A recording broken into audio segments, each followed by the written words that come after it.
नमस्कार, मैं हूं शिवम। आप सभी का बहुत स्वागत है मेरे खास कार्यक्रम पीपल वर्सेस पॉलिटिक्स में।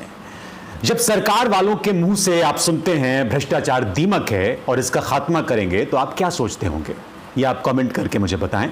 आज मैं आपको इन सरकार वालों की वो हकीकत बताने वाला हूं जिससे ये साबित होता है ये दोमुही बात करते हैं। कार्यक्रम में आज एक ऐसे घोटाले की बात करेंगे हम जो देश के इतिहास का सबसे बड़ा घोटाला है, सबसे बड़ा परीक्षा भर्ती घोटाला है। एक ऐसा घोटाला है जिसमें लेन देन की जो अनुमानित राशि है वो 3 अरब डॉलर के आसपास आंकी जाती है।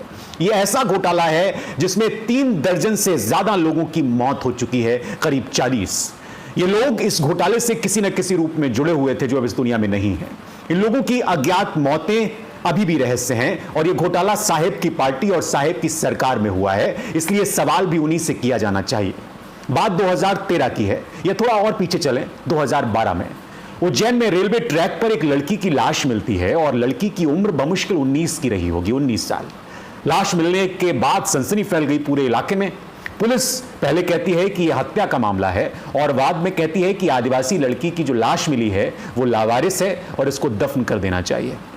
लेकिन बाद में जब इसका पोस्टमार्टम कराया जाता है तो इसे आत्महत्या बताया जाता है पुलिस के जरिए। कहा जाता है कि दम घुटने से मौत हो गई, यानी इस लड़की ने सुसाइड किया।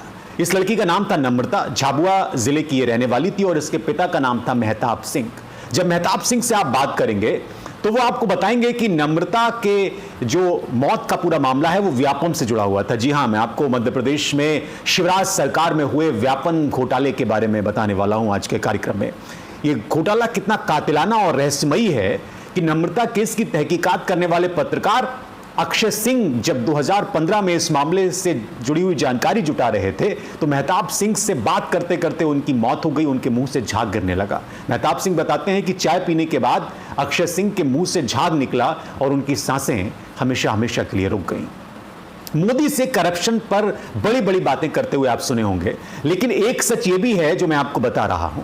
व्यावसायिक परीक्षा मंडल यानी व्यापम घोटाले से जुड़े तकरीबन 40 से ज्यादा लोगों की संदिग्ध हालत में अभी तक मौत हो चुकी है। स्थानीय पत्रकार ये कहते हैं कि इन मौतों का घोटालों से कनेक्शन है, लेकिन राज्य सरकार इससे इनकार करती रही है और कहती रही है कि ये स्वाभाविक मौतें हैं। एक प्रतिष्ठित पत्रिका है इकोनॉमिस्ट, उसने इस परीक्षा घोटाले पर अपनी एक रिपोर्ट पेश की और उसको dial M for Madhya Pradesh शीर्षक दिया और यह कहा गया कि इसमें जो लेन देन की कुल अनुमानित राशि है वो करीब करीब 240 अरब रुपए है, यानी ये घोटाला घोटालों का बाप है।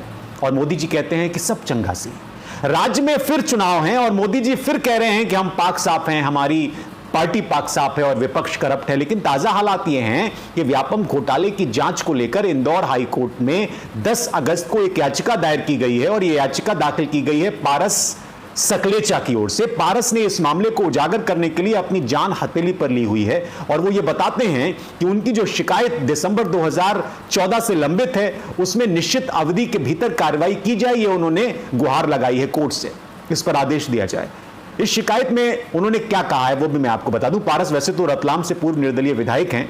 वो कहते हैं कि राज्य के मुख्यमंत्री से लेकर बड़े अधिकारियों और प्राइवेट मेडिकल कॉलेज सब इस घोटाले में शामिल हैं, सब लिप्त हैं। सकलेचा 2017 में कांग्रेस पार्टी से जुड़ गए और तब से वो कांग्रेस के सदस्य हैं। अब आप ये कह सकते हैं कि ये मामला राजनीतिक है, लेकिन मामला तो है, मौतें तो हुई हैं, घोटाला तो हुआ है। पारस के मुताबिक उन्होंने प्री मेडिकल टेस्ट पीएमटी घोटाले की जानकारी मुख्यमंत्री शिवराज सिंह चौहान को साल 2009 में ही दे दी थी, जिसके बाद फर्जीवाड़े की छानबीन के लिए दिसंबर महीने में एक समिति का गठन किया गया था उसी साल 2009 में। लेकिन तमाम तरह के राजनीतिक हंगामों, दबावों और मुख्यमंत्री कार्यालय के एक अधिकारी की गिरफ्तारी के बावजूद शिवराज सिंह चौहान से इस मामले में कभी भी पूछताछ नहीं की गई। वो अभी भी अपने आप को बताते हैं कि मामा पाक साफ है। क्यों, ये जानना बहुत मुश्किल नहीं है। अगर व्यापम के इतिहास में आप जाएंगे तो 1982 में इसकी स्थापना हुई, 2009 में मेडिकल परीक्षा का पहला पेपर लीक हुआ और इसकी शिकायत दर्ज की गई। इसी साल सीएम शिवराज ने घोटाले की जांच का एक पैनल बना दिया। अगस्त 2013 में एसटीएफ ने इस जांच को शुरू किया और 55 एफआईआर इसमें दर्ज की गई। इसके 2 महीने बाद अक्टूबर में 245 परीक्षार्थियों के प्रवेश पत्र रद्द कर दिए गए। इसी साल दिसंबर में पूर्व उच्च शिक्षा मंत्री लक्ष्मीकांत शर्मा पर मामला दर्ज कर दिया गया उनके खिलाफ। लेकिन इसके बाद रहस्य और ज्यादा गहरा गया, क्योंकि जून 2015 में इसके आगे पीछे भी अगर जोड़ लें तो करीब 23 लोगों की मौत हो गई रहस्यमय तरीके से। वैसे कुछ लोग इसका आंकड़ा 46 के आसपास बताते हैं। ये वो लोग थे जो किसी न किसी रूप में व्यापम से जुड़े हुई जानकारियां अपने पास रखते थे। जिस पत्रकार की मौत का जिक्र मैंने पहले किया, अक्षय, वो भी इसी साल रहस्यमयी मौत का शिकार हुआ था।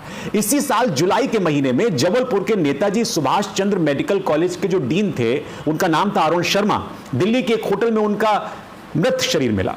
इस मौत के बाद सीएम शिवराज ने सीबीआई जांच की सिफारिश कर दी और इसी साल जुलाई में आरटीआई से यह पता चला कि सीएम साहब यानी मामा जी विधानसभा से जानकारी छिपाते हैं। इसी महीने सीबीआई ने करीब 150 लोगों को आपराधिक साजिश और दूसरे गंभीर मामलों में आरोपी बनाया सीबीआई ने। और इसके बाद अगस्त 2015 में सीबीआई ने 1200 से ज्यादा लोगों के खिलाफ घोटाले में शामिल होने के चक्कर में 7 मामले दर्ज करवाए। लेकिन मामला और ज्यादा उलझ गया तो सुप्रीम कोर्ट ने सितंबर में सीबीआई से यह कहा कि सभी मामले आप अपने हाथ में लीजिए, सभी की जांच आप करिए। इसके बाद मोदी जी की जय जयकार शुरू हो गई। आपको याद होगा पहले कार्यकाल में मामला खिंचता गया और जनवरी 2018 में सीबीआई ने 95 अभियुक्तों के खिलाफ नया आरोप पत्र, नई चार्जशीट दाखिल कर दी।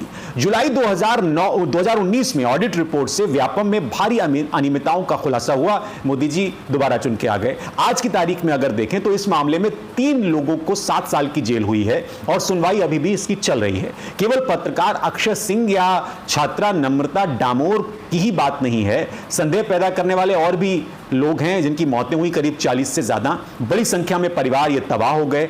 मोदी जी करप्शन की बात करते हैं। इस घोटाले में बिचौलियों, राजनेताओं और अफसरों के नेटवर्क ने 20 से 22 साल के नौजवानों को पैसों के बदले पीएमटी यानी प्री मेडिकल टेस्ट, इंजीनियरिंग वगैरह की प्रवेश परीक्षाएं धोखाधड़ी से पास करवाकर दाखिले का सपना बेचा था।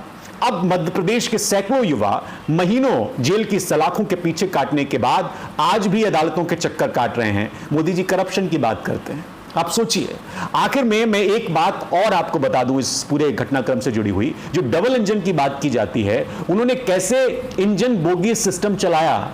सरकारी संस्था व्यापम सूबे के तकनीकी कॉलेजों में एंट्रेंस एग्जाम की परीक्षा करवाने के लिए जिम्मेदार है और उसके ऊपर सरकारी नौकरियों में भर्तियों के लिए इम्तिहान कराने की जिम्मेदारी होती है, यह आप जानते हैं। लेकिन बिहार के चारा घोटाले से भी बड़ा घोटाला बताया जाने वाला ये व्यापम स्कैम जो है, इसमें पुलिस ये कहती है कि मेडिकल इंजीनियरिंग वगैरह की प्रवेश परीक्षाओं में कैंडिडेट की बजाय दूसरों से लिखवाए जाने वाले जो एग्जाम थे, एग्जाम शीट्स इम्तिहान का वक्त खत्म होने के बाद भरी जाती थी और इसको पूरी प्रक्रिया को कहते थे इंजन बोगी सिस्टम।